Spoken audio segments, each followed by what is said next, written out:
Hi, ಎಲ್ಲರಿಗೂ ನಮಸ್ಕಾರ. ಚೆನ್ನಾಗಿದ್ದೀರಾ? ಸೊ SSC CGL ನೋಟಿಫಿಕೇಶನ್ ಬಿಟ್ಟಿದ್ದಾರೆ, ಅಪ್ಲಿಕೇಶನ್ ಹಾಕಿದ್ದೀವಿ, ಪ್ರಾಕ್ಟೀಸ್ ಮಾಡ್ತಾ ಇದ್ದೀವಿ. ಸೊ ಪ್ರಾಕ್ಟೀಸ್ ಮಾಡೋ ಟೈಮಲ್ಲಿ ನಮಗೆ ನಾವು ಆಲ್ರೆಡಿ ನೋಡಿದ್ದೀವಿ ಯಾವುದು ಸ್ಟ್ರಾಟಜಿ ವೀಡಿಯೋಸಲ್ಲಿ ಯಾವ್ಯಾವ ಬುಕ್ಸ್ ಯೂಸ್ ಮಾಡ್ತೀವಿ ಅಂತ. ಸೊ ಸಪ್ರೇಟಾಗಿ ಒಂದು ವಿಡಿಯೋ ಮಾಡೋಣ ಅಂದ್ಕೊಂಡೆ, ಬುಕ್ ಲಿಸ್ಟ್ ಯಾವ್ಯಾವುದು ಅಂತ. ಅಂದರೆ ನಾನು ಯೂಸ್ ಮಾಡ್ತಿರೋದು ಹೇಳ್ತಾ ಇದ್ದೀನಿ, ನನಗೆ ವರ್ಕೌಟ್ ಆಗೋದು ಹೇಳ್ತಾ ಇದ್ದೀನಿ. ನಾನು ಕಲ್ತಿರೋದು ಇಷ್ಟು ಸಹ ನಿಮಗೆಲ್ಲ ನಾನು ಕಲ್ತಿರೋದೇ ಹೇಳಿದ್ದು. ಸೊ ನನಗೆ ಇವಾಗ ನಾನು ಯಾವ ಬುಕ್ಸಿಂದ ಕಲ್ತಿದ್ದೀನೋ ಅದರಿಂದನೇ ಒಳ್ಳೆ ಮಾರ್ಕ್ಸ್ ಬರ್ತಾ ಇದೆ, ಓಕೆನಾ? ಯಾಕಂದರೆ ಟೆಕ್ಸ್ಟ್ ಬುಕ್ ಆ್ಯಪ್ ಅಥವಾ ಬೇರೆ ಯಾವುದ್ರಲ್ಲಿ ಮಾರ್ಕ್ಸ್ ತೊಗೊಬೇಕಾದ್ರೆ ಗೊತ್ತಾಗ್ತಿದೆ. ಬಟ್ ಏನು ಅಂತ ಅಂದರೆ ಬರೀ ಬುಕ್ಸ್ ಮೇಲೆ ಡಿಪೆಂಡ್ ಆಗೋಕ್ಕಾಗಲ್ಲ. ಓಕೆ, ನಾನು ಇವಾಗ ಒಂದೊಂದಾಗಿ ಫಸ್ಟ್ ಯಾವುದು ಮ್ಯಾಥ್ಸು, ಅದಾದಮೇಲೆ ರೀಸನಿಂಗು, ಯಾವ್ಯಾವ ಬುಕ್ಸ್ ರೆಫರ್ ಮಾಡಿದೆ ನಾನು ನಿಮ್ಗೆ ಹೇಳ್ತೀನಿ, ಓಕೆನಾ? So first maths. ಸೊ ಮ್ಯಾಥ್ಸ್ಗೆ ನಾನು ಯಾವುದೇ ರೀತಿಯಾದ ಬುಕ್ಸು ಫಸ್ಟ್ ಯೂಸ್ ಮಾಡಿಲ್ಲ. ಓಕೆ, ನಾನು ಸೀದಾ ಡೈರೆಕ್ಟಾಗಿ ಹೋದೆ. ಆನ್ಲೈನ್ ಕೋಚಿಂಗು ಯೂಟ್ಯೂಬಲ್ಲಿ ಕೆಲವೊಂದು ವೀಡಿಯೋಸ್ ನೋಡಿದೆ. ಆನ್ಲೈನ್ ಕೋಚಿಂಗ್ ನಾನು ತೊಗೊಂಡೆ ಅರ್ಥಮೆಟಿಕ್ಗೆ. ಈಗ ಅಡ್ವಾನ್ಸ್ಡ್ ಕೂಡ ಬೇರೆ ಕೋಚಿಂಗ್ ತೊಗೊಂಡೆ. ಓಕೆ, ತೆಲುಗುಲಿ ಅದಕ್ಕೆ ಅರ್ಥಮೆಟಿಕ್ಕು ಬಂದು ತೆಲುಗುಲಿ, ಅಡ್ವಾನ್ಸ್ ಮ್ಯಾಥ್ಸ್ ಬಂದು ಕೆಲವೊಂದು ವೀಡಿಯೋಸು ಗಗನ್ ಪ್ರತಾಪ್, ಕೆಲವೊಂದು ವೀಡಿಯೋಸು ಆದಿತ್ಯ ರಂಜನ್ ಹತ್ರ ನಾನು ಬೇರೆ ಕಡೆ ಪರ್ಚೇಸ್ ಮಾಡಿದೆ, ಓಕೆನಾ? ಸೊ ಅದನ್ನು ನೀವು ಕನ್ನಡದಲ್ಲಿ ಹೇಳಿದ್ದೀನಿ. ಓಕೆ, ನಾನು ಮುಂಚೆನೇ ಹೇಳಿದ್ದೀನಿ, ನಮಗೇನು ಕ್ರೆಡಿಟ್ ಕೊಡಬೇಡಿ ಅಂತ, ಜಸ್ಟ್ ಟ್ರಾನ್ಸ್ಲೇಟ್ ಮಾಡಿ ಕನ್ನಡದಲ್ಲಿ ಹಾಕಿದ್ದು ಒಂದು 5% ಕೊಡಿ ಅಂತ. ಬಟ್ ಬುಕ್ ಲಿಸ್ಟು ಹೇಳ್ತಾ ಇದ್ನಲ್ಲ, ಮ್ಯಾಥ್ಸು ನಿಮಗೆ ಯಾವುದೇ ಕಾರಣಕ್ಕೂ ಯಾವುದೇ ಬುಕ್ ತೊಗೊಂಡು ವರ್ಕೌಟ್ ಆಗಲ್ಲ. ಮ್ಯಾಥ್ಸ್ ನೀವು ಜಸ್ಟ್ ಒಂದು ಬುಕ್ ಓಪನ್ ಮಾಡಿ 2ನೇ ಪೇಜ್ಗೆ ಹೋಗೋಷ್ಟಲ್ಲಿ ನಿದ್ದೆ ಬಂದ್ಬಿಡುತ್ತೆ. ಮ್ಯಾಥ್ಸ್ ಸುಮ್ಮನೆ ಬುಕ್ಸ್ ತೆಗೆದಿದ ತಕ್ಷಣ ಬರಲ್ಲ. ಮ್ಯಾಥ್ಸ್ ಫಸ್ಟ್ ವೀಡಿಯೋಸ್ ನೋಡಿ ಪ್ರಾಕ್ಟೀಸ್ ಮಾಡಿ, ಅದಾದಮೇಲೆ ನಿಮಗೆ ಓಕೆ ಇದೆಲ್ಲ ಒಂದು ಸ್ವಲ್ಪ ಕಾನ್ಫಿಡೆನ್ಸ್ ಇದೆ, ನನಗೆ ಬರ್ತಾ ಇದೆ, ನನಗೆ ಆನ್ಸರ್ ಮಾಡೋಕ್ಕೆ ಆಗ್ತಿದೆ ಅಂತ ಅಂದಾಗ, ಎಕ್ಸಾಮ್ಸ್ ಹತ್ರ ಇದೆ ಅಂತ ಅಂದಾಗ ಸೀದಾ ಈ ಬುಕ್ ತೊಗೊಳ್ಳಿ. ಓಕೆ, ಕಿರಣ್ ಪಬ್ಲಿಕೇಶನ್ ಬುಕ್ ಇದು. ಕಿರಣ್ ಪಬ್ಲಿಕೇಶನ್ ಬುಕ್ಕಲ್ಲಿ ಈ ಬುಕ್ಕಲ್ಲಿ ಏನು ಅಂತಂದರೆ ಸಾಲ್ಡ್ ಪೇಪರ್ಸ್ ಪ್ರತಿ 2018 ಇಲ್ಲಿವರೆಗೂ ಏನೇನು ಕ್ವಶನ್ ಪೇಪರ್ಸ್ ಇದೆಯೋ ಪ್ರತಿಯೊಂದು ಇದರಲ್ಲಿದೆ, ವಿತ್ ಸೊಲ್ಯೂಷನ್ ಇದೆ.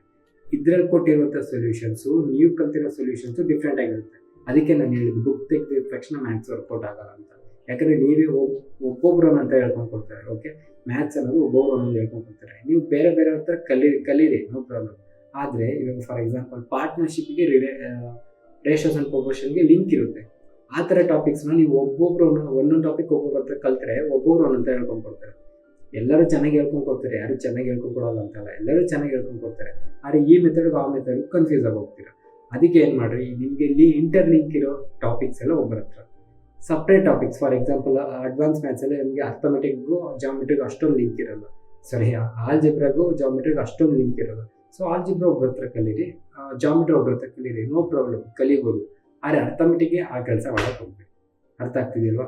ಸೊ ಒಂದ್ಸಲ ನೀವೆಲ್ಲ ಅರ್ಥಮೆಟಿಕ್ಕು ಅಡ್ವಾನ್ಸ್ ಮ್ಯಾಥ್ಸು ಎಲ್ಲ ಕಲಿತಾದ್ಮೇಲೆ ಈ ವಿಡಿಯೋ ನಾನು ಸ್ಪೆಸಿಫಿಕ್ ಆಗಿ ಲಾಂಗ್ ಟರ್ಮಲ್ಲಿ ಓದ್ತಾರಲ್ಲ, ಈ ವರ್ಷ ಅಂತೂ ಆಗಲ್ಲ. ಓಕೆ, ನಾನು ಮುಂಚೆನೇ ಹೇಳ್ತಾ ಇದ್ದೀನಿ, 99% ಇವಾಗ ಬಂದು ನಾನು 2 ತಿಂಗಳಲ್ಲಿ ಎಲ್ಲ ಓದ್ಕೊತೀನಿ ಅಂತಂದರೆ 99% ಆಗಲ್ಲ. ಬಟ್ 1% ಚಾನ್ಸ್ ಇದೆ. ನಮ್ಮ RCB ಥರ 1% ಪ್ಲೇ ಆಫ್ ಕ್ವಾಲಿಫೈ ಹೆಂಗಾದರೂ ನೀವು ಒಂದು ಪಾಸ್ ಆಗ್ಬೋದು.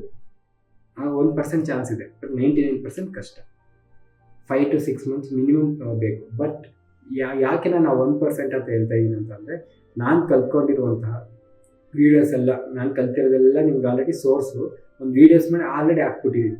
ನಿಮ್ಮ ಹತ್ರ ಸೋರ್ಸ್ ಇದೆ, ಇವಾಗ ಡಾಟಾ ಇದೆ, ಪ್ರತಿಯೊಂದು ಇದೆ. ತೆಗೆದು ನೋಡಿ ನೀವು ಅರ್ಥ ಮಾಡಿಕೊಂಡು ಪ್ರಾಕ್ಟೀಸ್ ಮಾಡಿದ್ರೆ ಸಾಕು. ನಾನು ಆ ಡಾಟಾ ಕಲೆಕ್ಟ್ ಮಾಡಿ, ಸೋರ್ಸ್ನ ಕಲೆಕ್ಟ್ ಮಾಡಿ, ಕ್ವಶನ್ಸ್ ಮಾಡಿ, ವಿಡಿಯೋ ಮಾಡಿ, ಎಡಿಟಿಂಗ್ ಮಾಡಿ, ಅಪ್ಲೋಡ್ ಮಾಡೋಷ್ಟಕ್ಕೆ ನನಗೆ ಒಂದಿನ ಬೇಕು. ಬಟ್ ನಿಮಗೆ ಒಂದಿನಕ್ಕೆ 4 ವೀಡಿಯೋ ನೋಡ್ಬೋದು, ನಾನು ಒಂದಿನಕ್ಕೆ ಒಂದೇ ವೀಡಿಯೋ ಮಾಡೋಕ್ಕಾಗಲ್ಲ. ಅರ್ಥ ಆಗ್ತಿದೆ ಅಲ್ವಾ? ಸೊ ಅದಕ್ಕೋಸ್ಕರ ನಿಮ್ಮ ಸೋರ್ಸ್ ಇದೆ, ಅದಕ್ಕೆ ನಾನು 1% ಪಾಸ್ ಆಗ್ಬೋದು ಅಂತ ಹೇಳಿದ್ದು. ಇವಾಗ ನಿಮ್ಮ ಸೋರ್ಸ್ ಇದೆ, ನೀವು ಕರೆಕ್ಟಾಗಿ ಇವತ್ತು ಕೂತ್ಕೊಂಡು ಪ್ರಾಕ್ಟೀಸ್ ಮಾಡಿದ್ರೆ ನೀವು ಪಾಸ್ ಆಗ್ಬೋದು. ಓಕೆ, ಈ ಬುಕ್ಕು ಯಾರು ತಗೊತಾರೆ ಗೊತ್ತಾ? ರೆಗ್ಯುಲರಾಗಿ ಇಷ್ಟು ದಿವಸ ಪ್ರಾಕ್ಟೀಸ್ ಮಾಡಿರ್ತೀರಲ್ವ, ಈ ಬುಕ್ ತಗೊಳ್ಳಿ.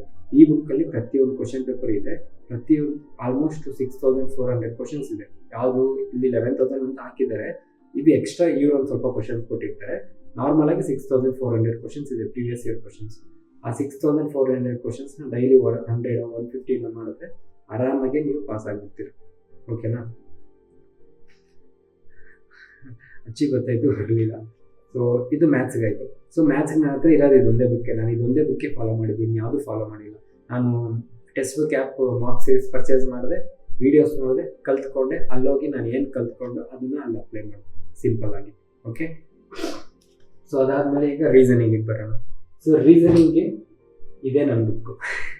ಸೊ ರೀಸನಿಂಗ್ಗೆ ಯಾವ ಬುಕ್ಕು ಬೇಕಾಗೇ ಇಲ್ಲ. ಪ್ರೀವಿಯಸ್ ಇಯರ್ ಕ್ವಶನ್ಸ್ ಪೇಪರ್ ತೆಗೀರಿ, ಸಾಲ್ವ್ ಮಾಡಿ, ನಿಮಗೆ ಬಂದ್ಬಿಡುತ್ತೆ. LKG ಮಕ್ಕಳು ಕೂಡ ಸಾಲ್ವ್ ಮಾಡ್ಬೋದು, ಅಷ್ಟು ಈಸಿಯಾಗಿರುತ್ತೆ ರೀಸನಿಂಗ್. ಕೆಲವೊಂದು ಗೊತ್ತಾಗಲ್ಲ, ಅದು ವೀಡಿಯೋಸ್ ಮಾಡಿದ್ದೀನಿ, ಅದರಲ್ಲಿ ನೋಡ್ಕೊಳ್ಳಿ. ಓಕೆ, ರೀಸನಿಂಗಿಗೆ ದಯವಿಟ್ಟು ನನಗೆ ನನ್ನ ಪ್ರಕಾರ ಯಾವ ಟೆಕ್ಸ್ಟ್ ಬುಕ್ಕೇ ಬೇಡ ಅದಕ್ಕೆ ರೀಸನಿಂಗ್ಗೆ. ಓಕೆ, ಮ್ಯಾಥ್ಸಲ್ಲಿ ಬೇಕಾದ್ರೆ ಫಾರ್ಮುಲಾಸ್ ಇರುತ್ತೆ, ಫಾರ್ಮುಲಾಸ್ಗೆ ನಾನು ಸಪ್ರೇಟ್ ಬುಕ್ಕಲ್ಲಿ ಬರ್ಕೊತಾ ಇದ್ದೀನಿ. ನೀವು ಕೂಡ ಸಪ್ರೇಟ್ ಬುಕ್ಕಲ್ಲಿ ಫಾರ್ಮುಲಾಸ್ ಬರ್ಕೊಂಡು ಡೈಲಿ ಪ್ರಾಕ್ಟೀಸ್ ಮಾಡಿ. ಓಕೆನಾ? ನಾನು ಇನ್ನೂ ಸ್ವಲ್ಪ ಬರ್ದಿದ್ದೀನಿ, ಇನ್ನೂ ಬರ್ದಿಲ್ಲ, ಅದಕ್ಕೋಸ್ಕರ ನಿಮ್ಗೆ ತೋರಿಸ್ತೀನಿ. ನೆಕ್ಸ್ಟ್ ಮ್ಯಾಥ್ಸ್ ಆಯಿತು, ರೀಸನಿಂಗ್ ಆಗೋಯ್ತು. Next GK. ಸೊ GKಗೆ ನನ್ನ ಹತ್ರ ಆ್ಯಕ್ಚುಲಿ 2 ಬುಕ್ಸ್ ಇದ್ದಾವೆ. ಸೊ ಈ ಬುಕ್ಕಲ್ಲಿ ನಾನು ಏನು ಮಾಡ್ತಾ ಇದ್ದೀನಿ, ಒಂದು ಟಾಪಿಕ್ ಓದ್ಕೊತೀನಿ, ಅದರಲ್ಲಿ MCQs ಮಾಡಿಕೊಂಡು ಟೆಸ್ಟ್ ಮೇಕರಲ್ಲಿ ಆ್ಯಪಲ್ಲಿ ಹಾಕ್ಬಿಟ್ಟು ನಾನು ಪ್ರಾಕ್ಟೀಸ್ ಮಾಡ್ಕೊತಾ ಇದ್ದೀನಿ. ಯಾಕಂದರೆ ನನಗೆ ನೆನಪಿರಬೇಕು, ಇವಾಗ ನಾವು ಬುಕ್ಕಲ್ಲಿ ನೋಟ್ಸ್ ಹೆಂಗೆ ಮಾಡ್ಕೊತೀವೋ, ನೋಟ್ಸ್ ಮಾಡಿದಾಗ ಓಕೆ ಇದು ಹಿಂಗೆ, ಇದು ಈ ವರ್ಷ ಹಿಂಗಾಯಿತು, ಇಲ್ಲಿ ಇವ್ನು ಸಾಯಿಸ್ದ, ಅವ್ನು ಸಾಯಿಸ್ದ, ಆ ರಾಜ ಬಂದ ಅಂತ ನೆನ್ಪಿಟ್ಕೊತೀವಿ. ಬಟ್ MCQs ಎಂತಕ್ಕೆ ನನಗೆ ಅಡ್ವಾಂಟೇಜ್, ನನಗೆ ನನ್ನ ಪ್ರಕಾರ, ಓಕೆ, ಬೇರೆಯವ್ರಿಗೆ ವರ್ಕೌಟ್ ಆಗುತ್ತೆ ನನಗೆ ಗೊತ್ತಿಲ್ಲ. ನನಗೆ ಯಾಕೆ ಇಷ್ಟ ಆಗ್ತಿದೆ ಅಂತಂದರೆ, ನಾನು ಇದರಲ್ಲಿ ಒಂದು ಪ್ಯಾರಾಗ್ರಾಫಲ್ಲಿ ಓದ್ತೀನಿ ಅಂದ್ಕೊಳ್ಳಿ, ಆ ಒಂದು ಪ್ಯಾರಾಗ್ರಾಫಲ್ಲಿ 1 or 2 ಕ್ವಶನ್ಸ್ ಮಾಡ್ಕೊತೀನಿ. ಆ 1 or 2 ಕ್ವಶನ್ಸ್ನ ನಾನು ಆನ್ಸರ್ ಮಾಡ್ಬೇಕಾದ್ರೆ ಆ ಪ್ಯಾರಾಫುಲ್ ನೆನಪಾಗುತ್ತೆ ನನಗೆ. ಅರ್ಥ ಆಗ್ತಿದೆಯಲ್ಲ? ಸೊ ಆ ಥರ ನಾನು ಪ್ರತಿ ಟಾಪಿಕ್ ರಿವೈಸ್ ಮಾಡ್ತಾ ನನಗೆ ಪ್ರತಿಯೊಂದು ನೆನಪಾಗ್ತಿದೆ. ನಾನು ಇಲ್ಲಿವರೆಗೂ 6 ಟಾಪಿಕ್ಸ್ ಅಷ್ಟೇ ಮುಗಿಸಿದ್ದು. ಓಕೆ, ಇದರಲ್ಲಿ ಸ್ಟೋನ್ ಏಜು, ಚಾಲ್ಕೊಲಿಥಿಕ್ ಏಜು, ಅದಾದಮೇಲೆ ವೇದಿಕ್ ಲಿಟ್ರೇಚರು, ಹರಪ್ಪನ್ ಸಿವಿಲೈಸೇಷನ್, ಅದು ಸ್ವಲ್ಪ ಒಂದಷ್ಟು ಟಾಪಿಕ್ಸ್, ಜೈನಿಸಂ, ಬುದ್ಧಿಸಮ್, ಆರ್ಜನ್ ಪದಸ್ ಮುಗಿಸ್ತಾರೆ. ಸೊ ಇಷ್ಟರಲ್ಲಿ ನನಗೆ 80%, ನೀವು ಯಾವುದೇ ಕ್ವಶನ್ ಕೇಳಿ 80-85% ನಾನು ಆನ್ಸರ್ ಮಾಡೋಕ್ಕೆ ನನ್ನ ಕೈಲಿ ಕೆಪಾಸಿಟಿ ಇದೆ. ಯಾಕಂದರೆ ಆ MCQs ಇಲ್ಲ. ಓಕೆ, ಅದು ನನಗೆ ವರ್ಕೌಟ್ ಆಗ್ತಿದೆ. ನಿಮಗೆ ವರ್ಕೌಟ್ ಆಗ್ತಿದೆ ಅಂತ, ನಿಮ್ಗೆ ವರ್ಕೌಟ್ ಆಗುತ್ತೆ ಅಂತ ಅನಿಸಿದ್ರೆ ನನಗೆ ಕೇಳಿ, ನಾನು ಆ ಕ್ವಶನ್ಸ್ ಕಳಿಸ್ತೀನಿ. ಸೊ ಇದು ನನಗೆ ಮೇಯ್ನಾಗಿ ಈ GKಲಿ ಯೂಸೇಜ್ ಬುಕ್ ಇರುತ್ತೆ. ಸೊ ಈ ಬುಕ್ಕಲ್ಲಿ ಮೇಯ್ನಾಗಿ ಕೂಡ ಈ ಬಾಕ್ಸಸ್ಸಲ್ಲಿ ಇದೆಯಲ್ಲ, ಈ ಬಾಕ್ಸಸ್ಸಲ್ಲೆಲ್ಲ ಮೆನ್ಷನ್ ಮಾಡಿದ್ರಲ್ಲ, ಅದರಲ್ಲಿ ನಮಗೆ ಜಾಸ್ತಿ ಕ್ವಶನ್ಸ್ ಬರೋ ಚಾನ್ಸಸ್ ಇರುತ್ತೆ. ಓಕೆ, ಇದು ಒಂದು ಮೇಯ್ನಾಗಿ, ಇದು ಕಲ್ತ್ಕೊಳ್ಳೋಕ್ಕೆ. ಓಕೆ, ಪ್ರಾಕ್ಟೀಸ್ಗೆಲ್ಲ ಜಸ್ಟ್ ಕಲ್ತ್ಕೊಳ್ಳೋಕ್ಕೆ, ಪ್ರಾಕ್ಟೀಸ್ ಮಾಡೋಕ್ಕೆ ಈ ಬುಕ್. ಸೊ ಇದು ಕೂಡ ಕಿರಣ್ ಪಬ್ಲಿಕೇಶನ್, ಮತ್ತೆ same previous year question papers ಇರುತ್ತೆ. ಸೊ ಇದರಲ್ಲಿ ಏನು ಕಲ್ತ್ಕೊತೀನೋ ಆ ನಾಲೆಜ್ನ ತೊಗೊಂಬಂದು ಇಲ್ಲಿ ಅಪ್ಲೈ ಮಾಡಿಬಿಟ್ಟು, ಓಕೆ ಈ ಕ್ವಶನ್ಗೆ ಆನ್ಸರ್ ಇದು ಅಂತ ಇದರಲ್ಲಿ ಮತ್ತೆ ಎಕ್ಸ್ಪ್ಲನೇಷನ್ ಇರುತ್ತೆ, ಅದನ್ನು ಕೂಡ ಚೆಕ್ ಮಾಡ್ಕೊತೀವಿ. ಇದ್ರ ಜೊತೆಗೆ ಮತ್ತೆ ಫೈನಲ್ ಆಗಿ ಟೆಕ್ಸ್ಟ್ ಬುಕ್ ಆ್ಯಪಲ್ಲಿ ಹೋಗ್ಬಿಟ್ಟು ಅಲ್ಲಿ ಕೂಡ ಚೆಕ್ ಮಾಡ್ಕೊತೀವಿ. ಸೊ ಒಂದೇ ಕ್ವಶನ್ಸ್ನ 3 to 4 ಟೈಮ್ಸ್ ರಿಪೀಟ್ ಮಾಡ್ತಾ ಇದ್ದಾಗ ನಮ್ಮ ಸಬ್ ಕಾನ್ಷಿಯಸ್ ಮೈಂಡಲ್ಲಿ ಎಲ್ಲೋ ಕುತ್ಕೊಂಡಿರುತ್ತೆ, ಎಕ್ಸಾಮ್ ಟೈಮ್ಗೆ ಈಚೆ ಬರುತ್ತೆ. ಸೊ ಇದೊಂದು ಆಯ್ತಲ್ವಾ. ನೆಕ್ಸ್ಟ್ ಇಂಗ್ಲೀಷ್ಗೆ. ಸೊ ಇಂಗ್ಲೀಷ್ಗೆ ಸೇಮ್ ಮತ್ತೆ ಕಿರಣ್ ಪಬ್ಲಿಕೇಶನ್ನೇ, ಆದರೆ ಈ ಕಿರಣ್ ಪಬ್ಲಿಕೇಶನ್ನಲ್ಲಿ ನಾನು ಕಲ್ತ್ಕೊಂಡಿಲ್ಲ. ಇದು ಬರೀ ಪ್ರಾಕ್ಟೀಸ್ ಮಾಡೋಕ್ಕೆ. ಕಿರಣ್ ಪಬ್ಲಿಕೇಶನ್ ನಾನು ಏನೇನು ಹೇಳಿದ್ನು ನಿಮಗೆ, ಅದು ಬರೀ ಪ್ರಾಕ್ಟೀಸ್ ಮಾಡೋಕ್ಕಷ್ಟೇ. ನಾನು ಇಂಗ್ಲೀಷ್ ಬಂದು ಹಿಂದಿಲಿ ಒಬ್ಬರು ರಾಣಿ ಮ್ಯಾಮ್ ಅಂತ ಇದ್ದಾರೆ, ಅವ್ರ ವೀಡಿಯೋಸ್ ನೋಡ್ಕೊಂಡು ಕಲ್ತಿದ್ದೆ. ಅದನ್ನೇ ನಿಮ್ಗೆ ಹೇಳ್ಕೊಂಡು ಕೊಟ್ಟಿರ್ತೀನಿ. ಒಂದು ವೀಡಿಯೋಸಲ್ಲಿ ಕನ್ನಡದಲ್ಲಿ ಹೇಳ್ಕೊಂಡು ಕೊಡ್ತೀನಿ, ಅವ್ರು ಹಿಂದಿಯಲ್ಲಿ ಹೇಳ್ಕೊಂಡು ಕೊಟ್ಟಿದ್ದಾರೆ. ಅದು ನನಗೇನು ಕ್ರೆಡಿಟ್ ಕೊಡೋದೇನು ಬೇಕಾಗಿಲ್ಲ. ಓಕೆ, ಜಸ್ಟ್ ನಿಮಗೆ ಅದು ಹೆಲ್ಪ್ ಆದರೆ ಸಾಕು ನನಗೆ ಅದಕ್ಕಿಂತ ಏನೇನು ಬೇಡ. ಓಕೆ, ಅದರಿಂದ ನಿಮ್ಗೆ ಹೆಲ್ಪ್ ಮಾಡಿ ಒಂದು 4 ಮಾರ್ಕ್ಸ್ ಬಂದರೆ ಖುಷಿ ನನಗೆ. ಓಕೆನಾ? ಸೊ ಅಲ್ಲಿ ನಾನು ಕಲ್ತ್ಕೊಂಡು ಗ್ರಾಮರು, ವೊಕ್ಯಾಬ್ಲರಿಗೆ ಒಂದು ಲೂಸೆಂಟ್ ಬುಕ್ಕು, ಅದು ಓಕೆ ಇಲ್ಲೇ ಇದೆ, 1 ಸೆಕೆಂಡು. ಇದು ಸ್ಟಾರ್ಟಿಂಗಲ್ಲಿ ನಾನು ಹೋದ ವರ್ಷ ಎಕ್ಸಾಮ್ಸು ಯಾವ್ಯಾವ್ದು ಇದೆ ಚೆಕ್ ಮಾಡ್ಬೇಕಾದ್ರೆ ಸುಮ್ಮನೆ ಹಿಂಗೆ ಆನ್ಲೈನಲ್ಲಿ ನೋಡಿದ್ದೆ, ಹೋಗ್ಬಿಟ್ಟು ಒಂದು 20-30 ಬುಕ್ಸ್ ಪರ್ಚೇಸ್ ಮಾಡಿದೆ. ಸುಮ್ಮನೆ ಪರ್ಚೇಸ್ ಮಾಡಿದೆ, ವೇಸ್ಟ್, ಬೇಡ್ದಿರೋದೆಲ್ಲ ತೊಗೊಂಡ್ಬಿಟ್ಟೆ. UPSC ಲೆವೆಲ್ಗೆ ಏನೇನೋ ತೊಗೊಂಡ್ಬಿಟ್ಟೆ ಅವಾಗ, ಸುಮ್ಮನೆ ಏನೋ ಎಕ್ಸಾಮ್ ಬರೆಯೋಣ ಅಂತ. SSCಜಲ್ಲಿ ಬೇಕಾಗಿರೋದು 1-2 ಬುಕ್ಸ್ ಅಷ್ಟೇ ತಗೊಂಡಿದ್ದು.